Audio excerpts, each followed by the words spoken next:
Hey everybody, my name's Erik Worley. I'm a comp sci major from UTM, and my partner is Jeffrey Jordan. He's also a comp sci major from UTM, and our senior design project for this year is going to be a game called REND.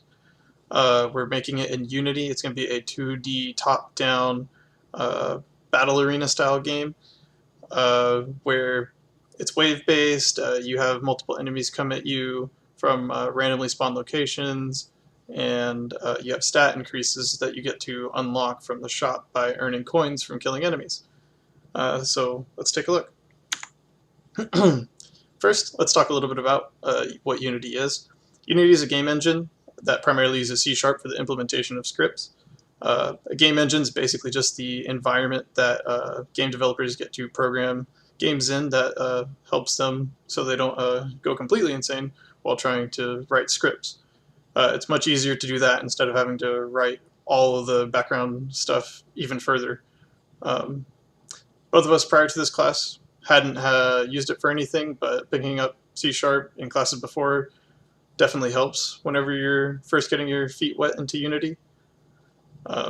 Unity makes things fun to work on while not being super drag and drop. Like I was saying earlier, there's a lot of script writing that goes into this. You do create objects, and Unity helps you do that, but you still have to write your own scripts, and you still have to attach them to the objects yourself. As far as that goes, it doesn't really help you on that, but as long as you know where to put things, you kind of have an idea on what you're doing. It has a very fantastic scene manager, which we make a lot of use of. I think we have 4 scenes that we go through. Our approach with Unity is we've basically worked on different scripts at a time, and for us that helped to divvy out the work, and we'll talk about that later at the end whenever we review a little bit more. But that was kind of our quick approach to it. So we first started off with our animation, just to see if we can get our animations working early so we can start applying the combat scripts and everything to them later. So we had to work with Unity's animator. I'll have a thing for the animator on the next slide, which we'll get to.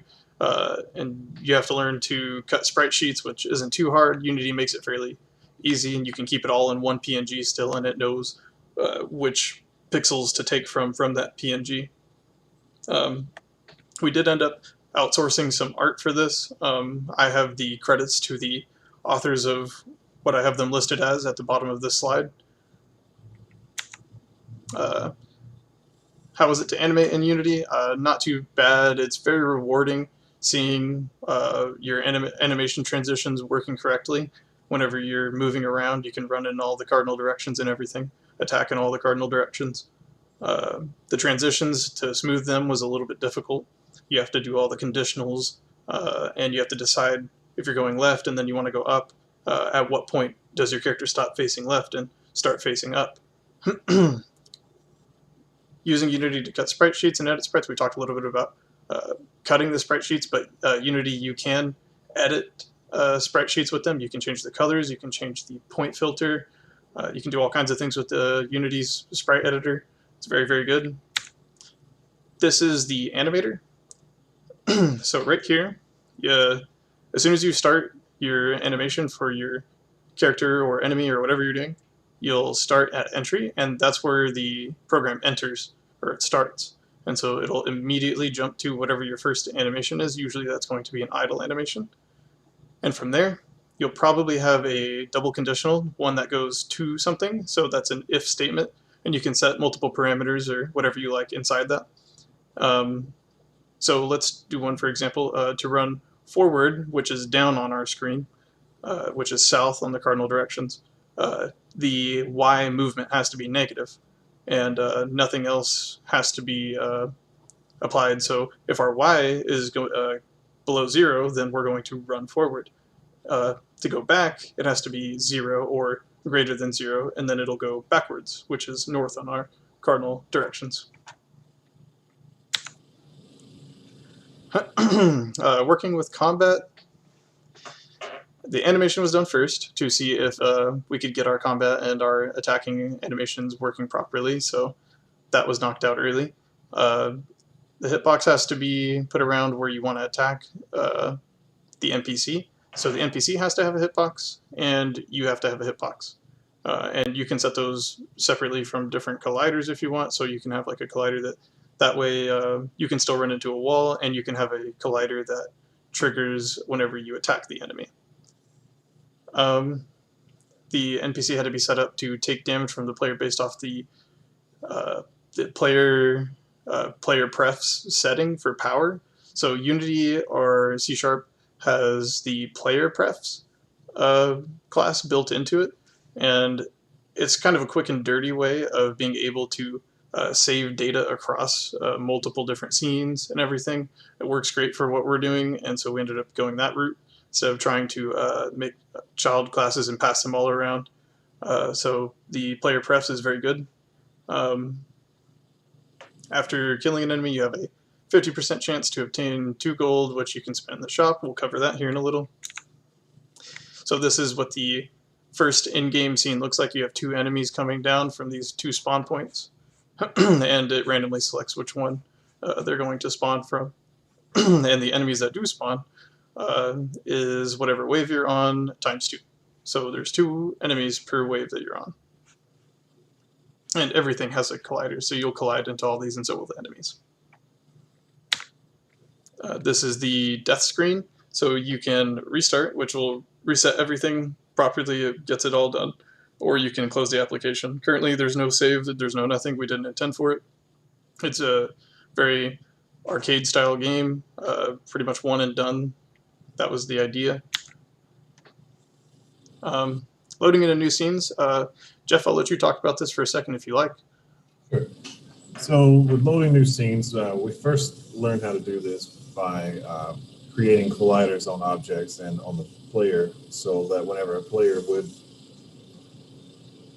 collide with an object, it would load a new scene. But then we changed directions of the game plan, and so now what we have is a new scene that will load at the end of each round. You know, it brings up a store, and we also have an opening menu where you have to click a button. So we have a button click that has a script. That inside the script, upon button click, it will load the game so you can start it. So that's pretty much all scene loading is. It's just you attach a script to the scene, and then upon whatever conditions to be met, load the scene. And he was talking earlier about the scene manager. That's one of the ways we utilize it. Is you create a hierarchy in the scene manager of whatever scene you are, and then inside your script, you just attach the index of the scene. It's 0, like an array, 0 to n. And so now most of our scene loading is just with a button click or upon the condition of all the enemies being killed or the player being killed. Yep. And in that case, you'll be taken back to the death screen or the shop. And so yeah, like Jeff said, scenes aren't too bad in Unity. The scene manager kind of makes it easy. This is the death screen, or actually this is the title screen, excuse me, which whenever you start the game, this is what you'll see. This is the only time that you'll see this screen is upon first launching the game. You won't see it after you restart. It'll just throw you right back into the game. So only time you'll see this is whenever you first launch the game, and the top button puts you into the game, bottom button takes you out, closes the application. So for us, we don't have an inventory system. We were thinking about it early on. We ended up going a stat gain approach, where the shop, whenever you buy an upgrade, you keep it as long as you play until you die. Whenever you buy health, you gain an extra hit from the enemies. After clearing that wave, you get that health back. If you didn't get hit, there's no punishment there either way. So if you buy a health, you're now at 40 max health going into the next wave. If you buy another health, you'll be at 50. From that point on, you'll start at 50, and then if you buy more, you'll be at 60, so on and so forth. Speed gives you a 10% increase base movement speed each time you buy it. Power gives you 40 additional power. You start at 40, and enemies have 100, so if you buy 2, I believe, you should be one-shotting enemies in a perfect world, but power does cost a little bit more, so it's a little bit harder to get. Here's our shop. It also has a way to quit the game up at the top left, but Something else to mention about the shop is that there is a 1 1/3 chance for one of these to, or excuse me, one of these is going to be unavailable. 1 in the 3 is going to be unavailable to buy randomly each time in the shop. So if you're planning on buying power, let's say you saved up the 15 gold, you might have shot yourself in the foot because now only the speed and the health are available. Or maybe you wanted speed and now power and health are available only for that round in that shop. And then, excuse me, once you get back into, or once you want to get back into the game, you'll hit the return to battle button and that'll take you into the next wave. So our challenges for this final presentation, this is kind of the final constraint, the time constraint for the project. So of course that's a little bit stressful. Having to rework the original concept into a battle arena style game. Originally we were going to do like a different level based dungeon crawler thing with like a hack and slash loot 'em kind of deal, but this ended up being our new approach and it's been a lot of fun. We didn't have a direct guide kind of anywhere, like YouTube, Unity's built-in tutorials. There's not a whole lot of information on what we wanted to do, so we kind of had to pull from a lot of different things to be able to do what we wanted, but it ended up turning out pretty good. The reason why we took our approach that we had mentioned early on is we wanted to learn what it was like to have to do front-end and back-end programming for a game. So we both kind of did scripts that were front-end and back-end, and I think we both learned a lot from it. We had to be able to learn how to divide workloads evenly or properly, where to spend more time and where to focus less time on a project like this is very important. I think if we did that early on, we might have been able to do our original concept, but I'm glad that we ended up scrapping that. I know for me at the beginning, I was just trying to learn everything I possibly could about Unity. As we progressed through it, I just started focusing on exactly what I needed to learn, for that week's goal. If I had done that earlier, I think, I can say for myself, I know I'd have been more efficient at it. Yeah, I would definitely agree with that. So having that knowledge now, it's going to make it quicker anytime that you want to do a project like this. Finishing up, I think, like we were just saying, we learned a lot. We learned about time management. We learned about Unity. We learned about how to write scripts. We learned how to attach objects in Unity to scripts. I think what we wanted to do better is also very similar to something we said. We kind of wanted to be able to know this stuff beforehand to go with our original approach, because that would be really cool. But the game we ended up making was still really cool. What would we do with more time? Working on this with more time, I think I would like to maybe make more enemies, maybe make it a little bit more refined, maybe make the enemies speed up and be a little bit more dynamic as the waves go on, because right now it gets a little bland pretty quick. But I think that's what I would like to do. Anything you'd like to do, Jeff? Yeah, like you said, after a while, the same level, maybe after like 10 or 20 waves, maybe a change in scenery, that, just to keep some interest going. I can't imagine people would want to look at the same level for like 100 waves. Oh, yeah. But other than that, honestly, not really, because like you said, what we ended up with was really cool.